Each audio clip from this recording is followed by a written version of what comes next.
It's another Fourth Art Saturday video hop organized by Meri Abrams. Please follow the description box below for the links to the other crafters and artists.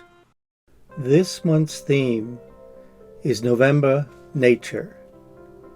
And I've chosen, again, the beauty of the autumn leaf. Just magnificent. So my plan was to create a piece of art for our fireplace mantle that will honor the beauty of the autumn leaves, and I chose the format of the art form of crochet.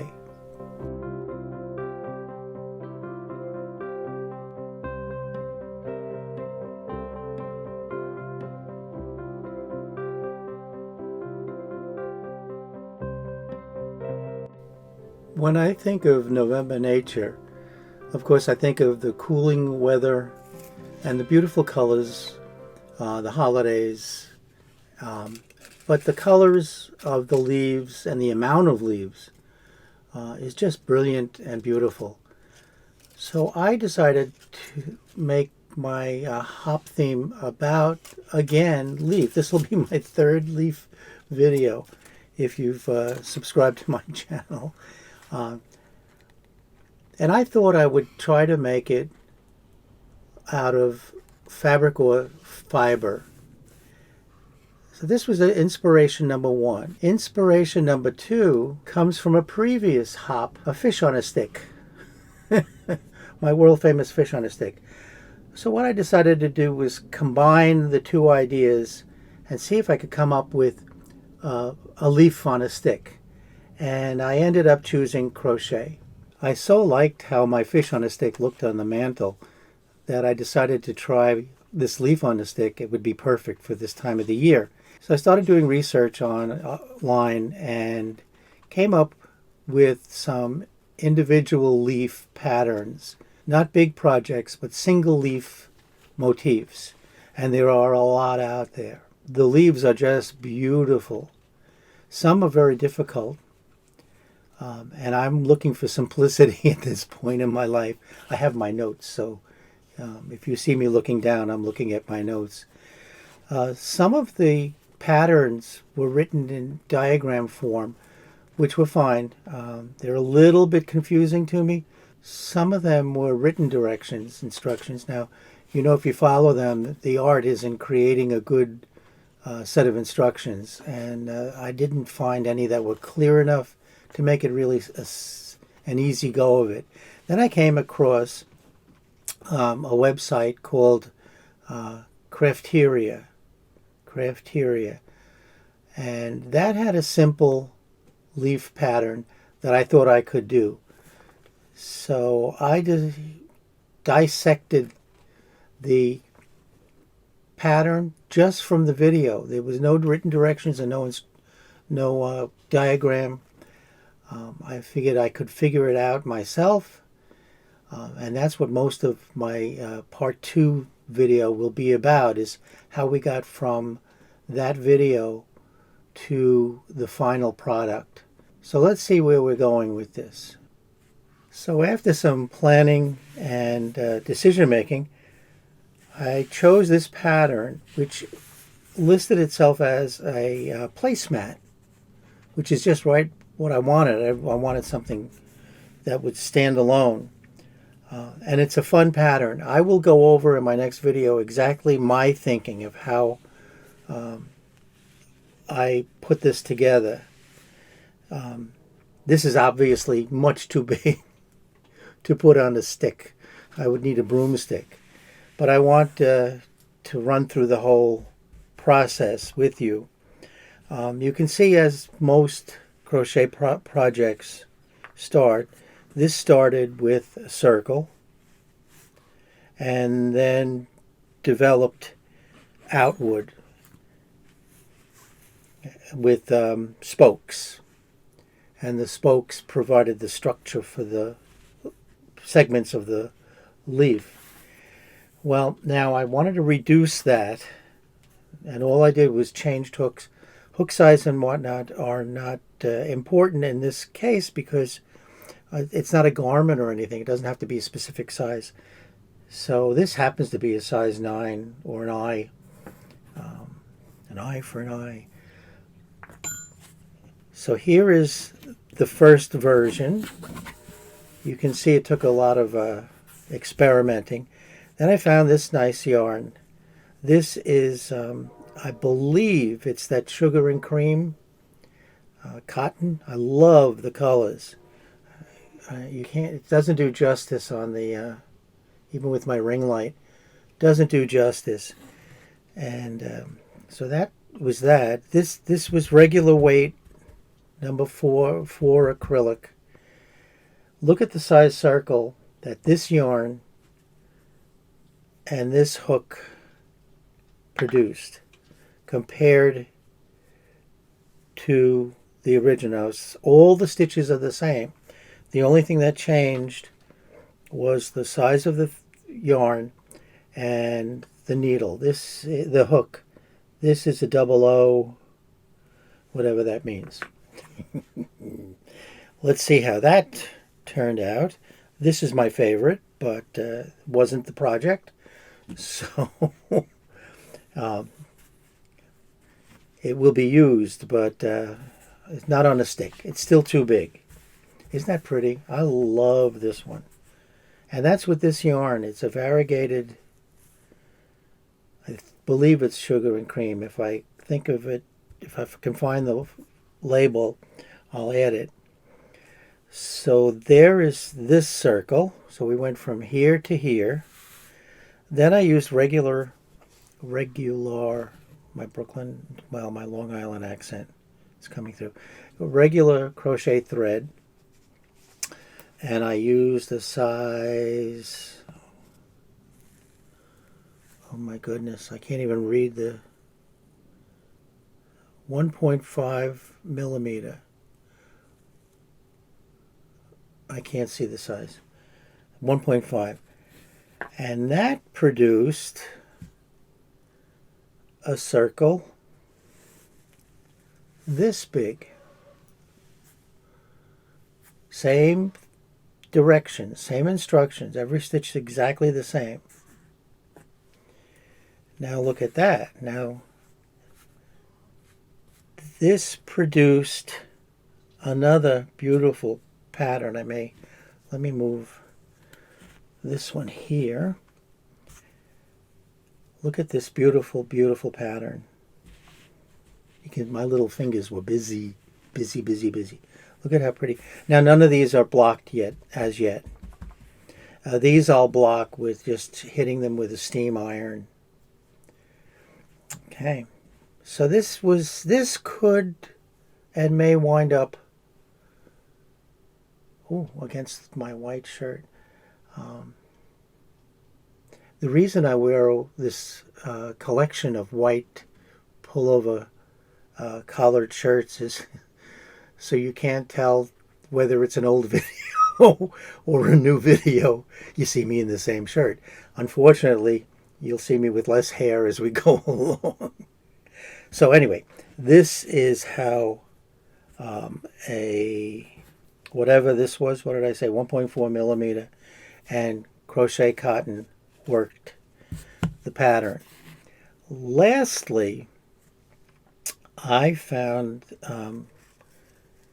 Lisbeth crochet thread. I don't know if you can see this. No matter what I do, I've tried this. It's difficult to see the comparison. There we go. This was the difference between the original thread, the original yarn, and the crochet thread. Very, very tiny. Now here I used, oh my goodness. This says 9 on it. I don't know what that means, 9. And it takes a lot of concentration to make this center piece. Let me just take this, excuse the cuticles, it's getting dry. Okay, so it starts with chain 3 in the circle, and then 17 double crochets in the circle. So this is my 17, 18, and finish it off.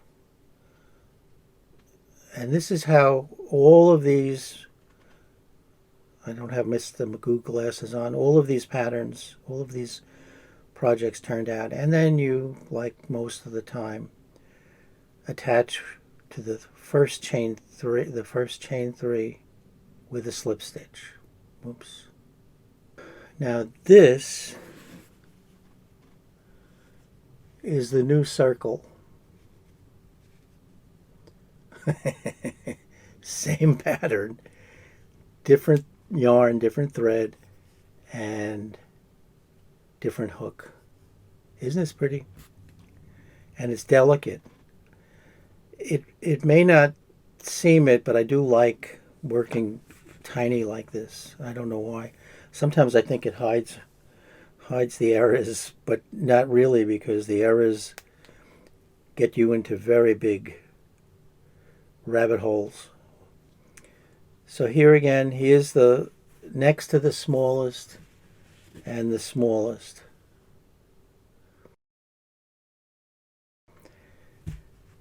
So what did this produce?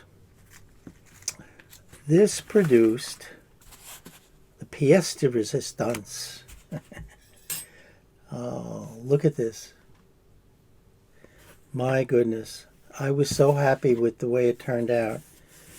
Now this is an appropriate size for a leaf on a stick. Let me put this on a white background. I love the pattern. I found a pattern that I think is a little bit more detailed, so I may make another one. Isn't this pretty? Now, what I plan to do is attach a stick and a base. That will be in the second part. So in the second part, I'll show you how I reduced and increased to make the wedges. But now comes the blocking. Now we're going to go from this to a finished filigree kind of leaf. I love the delicateness of it. And just a word of advice from the Prince of Errors. Count motifs, count segments, count sections. I'm supposed to have 9 segments, 9 wedges. Here was my first attempt with the fine thread. Here's 1, 2, 3, 4, 5, 6, 7, 8. Notice anything missing? Number 9 is missing, and that's crucial. That should have gone here. That's an easy mistake if you're like me and don't pay attention when you're doing things. Let me put this aside. So now I've got a piece of styrofoam that came packing something fragile. And I have stainless steel T-pins, and I'm going to just go at opposite ends and pull this out a little to give it more definition. These are stainless steel, so they won't rust, because my intent is to stiffen it with clear Elmer's glue, not the school glue. So I think it's relatively new.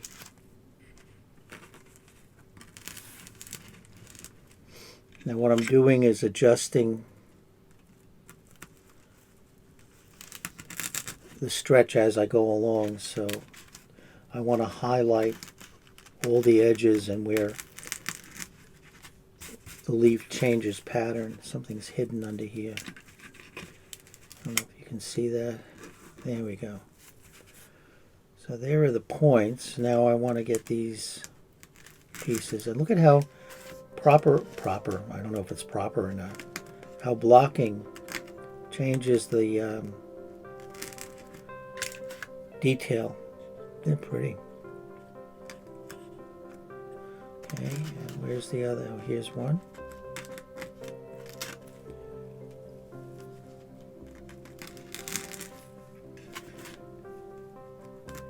Here's another one. These are edges where the pattern made changes. Let's see here, this. But I'll be in more detail. I find it that viewers get tired of, get fatigued after a couple of 15-20 minutes. So it seemed to me better to make videos that were a little bit shorter and make more of them. Make them in parts so you can choose to take breaks if you're still interested. Oh, look at this. What do you think? Is this beautiful? I placed wax paper here so it doesn't stick, and then I'm going to go over it with Elmer's clear glue, washable clear glue. It's very pretty. I love this project. Made me happy. I gotta just check to see that I have all my pins. Now see, here I'm missing one here, I think. Let me see. Yep. Yep. There we go.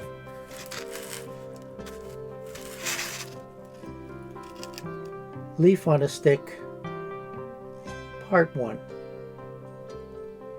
Hope you come back to see Part 2.